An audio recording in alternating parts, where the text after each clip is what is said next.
Okay, so let's quickly go through this question, solve the balance sheet or prepare the balance sheet as we have discussed. So you put the title, balance sheet, and for this question, the year was ending 31st December 2002. So in our balance sheet, that will be balance sheet as at 31st December 2002. Per the format, you bring your fixed asset first. You show the cost, the depreciation, and the net book value. It's always important as well to put in your currency. So the Naira should be there. Okay. So the first thing to do is to come to the trial balance and pick the fixed assets. The fixed assets. So dear professors, if you are looking for your fixed assets, you come to the debit side, because that's where the assets are. Okay.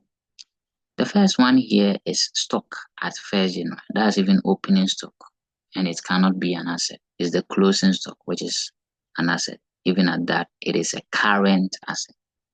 So we skip it. Purchases is not. It's a direct expense in the trading account. Rent is an expense. Wages, no. So if you go through, I think the first will be the premises. The premises. That'll be the first asset. Premises.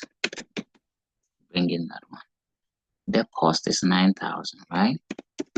Now about the depreciation, the question will tell you, right?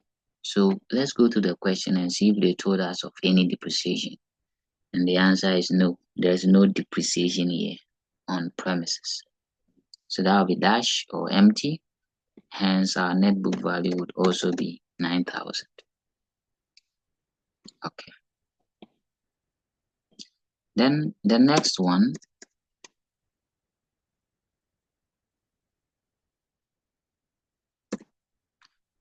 will be after the premises, the next one will be the shop fittings.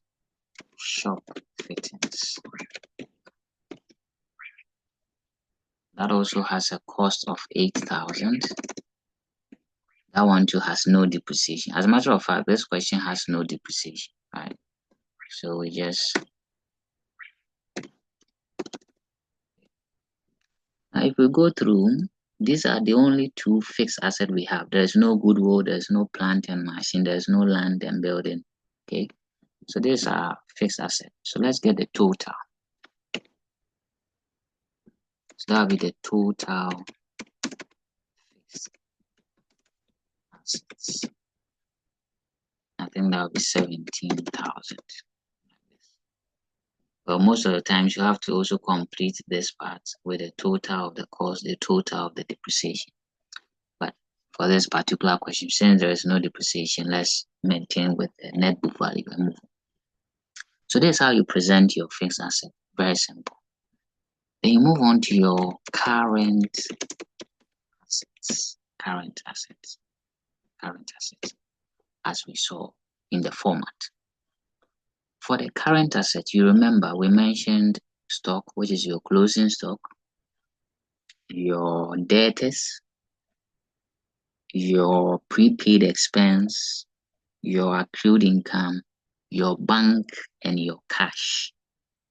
So you go through the question to pick out these items. If we go through this question, we don't have any closing balance. So there will be no closing balance on stock. So there will be no stock. Great. Do we have debtors? We go through and yes, we have debtors here. Okay, 1,500. You put that at the middle. Okay, put your debtors at the middle. Then after the debtors, the next will be prepaid expense if we have paid any expense in advance.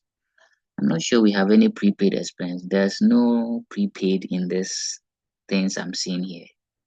If there is, you would have seen maybe prepaid rent, prepaid insurance, but there's nothing like that. Or maybe rent paid in advance. There's none. So we go to the bank. Yes, we have bank, which is a debit one, and then we also have cash. So we bring in those two.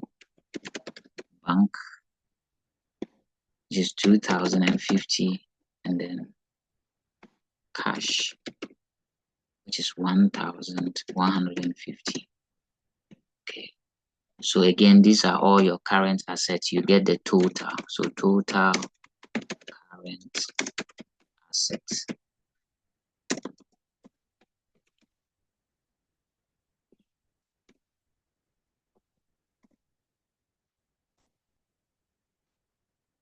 Okay. Then the next thing is you less your current liabilities. That one too, you pay attention to what you have to pick. In our discussion, we saw you have to pick creditors, bank overdraft, expenses accrued or owings, and then income prepaid. So let's check. Do we have creditors? And the answer is yes, we have creditors here. And the liabilities are at the credit side actually. So creditors is 950. Creditors 950. So you normally put them at the first column, okay?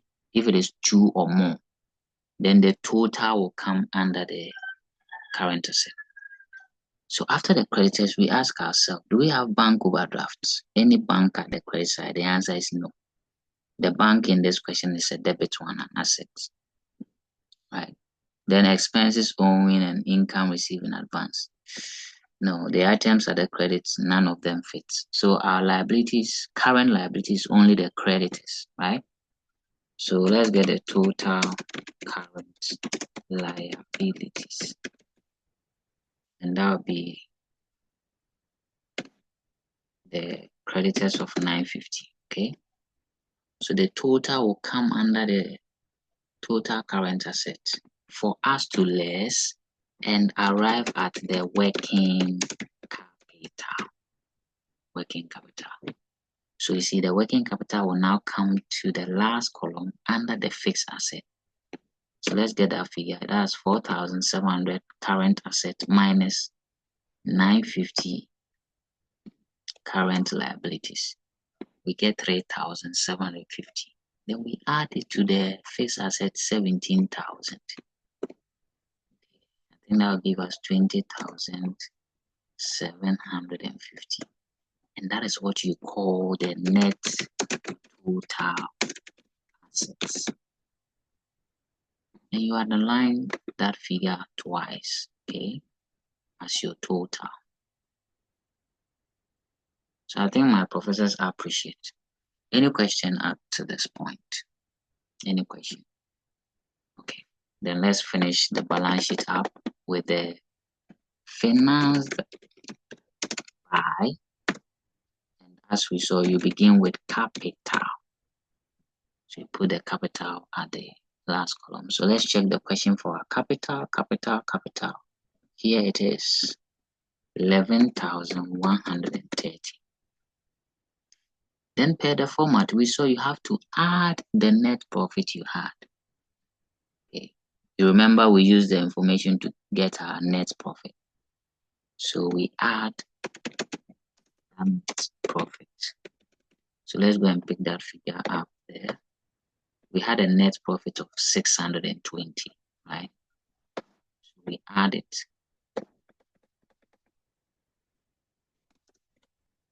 Then remember, you have to less drawings. And this question has drawings in here. Prophecy, I'll come to your question. Let me finish up with this. I'll pick your question. You see the drawings 1,000. So you less the drawings 1,000 from it. Okay, to get the figure. So that will be 11,000 minus the 1,000. We are lessing the drawings plus the profit 620. We get 10,750. And the last thing you remember was to add your long-term liabilities. And the long-term liabilities I told you is the loan. the loan, the bank loan, and it's a liability, so it's at the credit side. And of course, you see it here, loan from bank, 10,000. So loan from bank.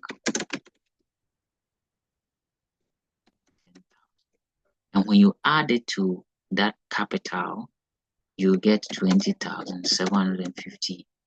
And as I told you, that is called the capital employed.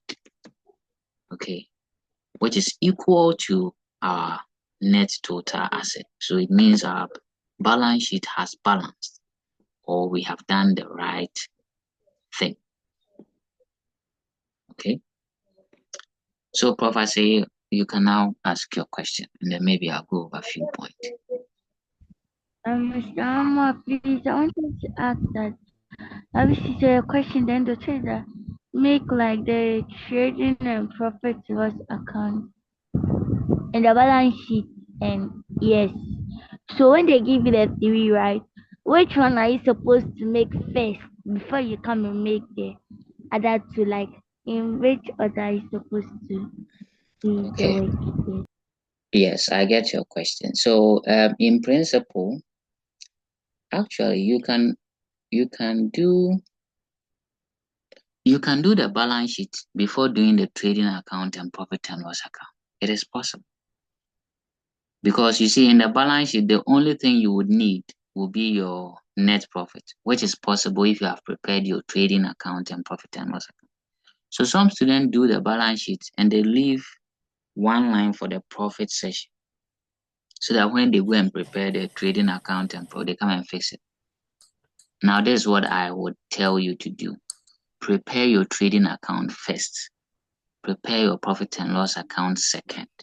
Prepare your balance sheet third. Is that okay?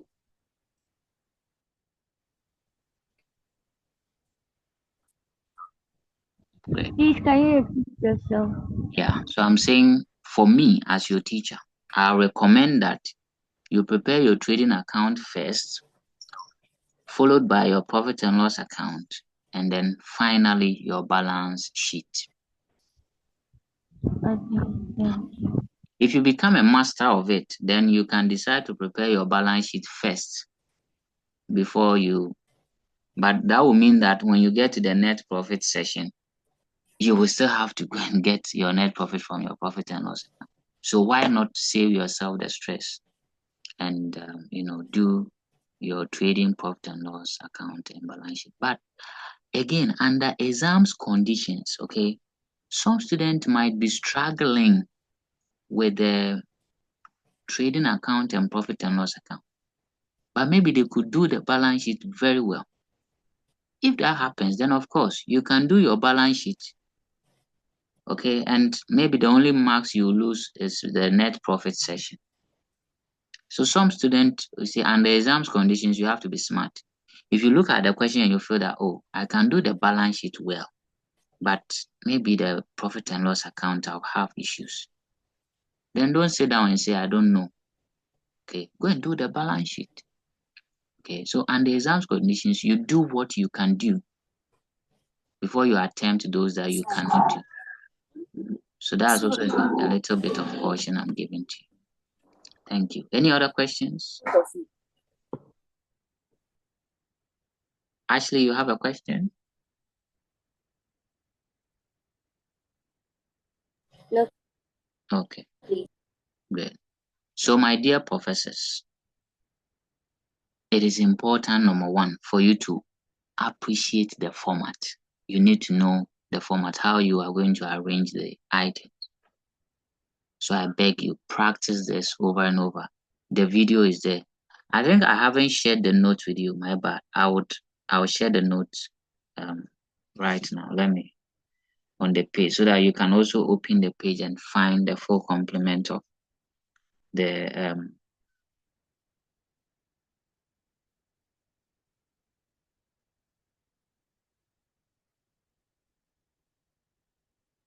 okay. Any other questions for me?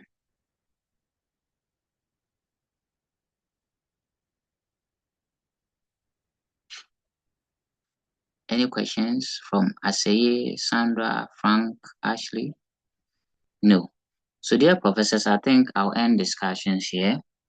I'll share the notes with you, and then hopefully when we meet on Friday, we'll solve like 2 questions. So we'll pick the question from the terror series, page 176. I think I'll share that on the page as well. Okay, so that those who want to try it will try. We'll solve that question on Friday and possibly another question. Then hopefully next week we can look at the adjustment, because we also have to make some adjustment to what we have been doing. Okay. So if there are no comments, Mr. Amwa, I would say thank you very much for making up for class. Those who haven't gotten certain concepts because they missed class should review the videos and update themselves. Thank you very much, professors. I'll see you on Friday. Goodbye.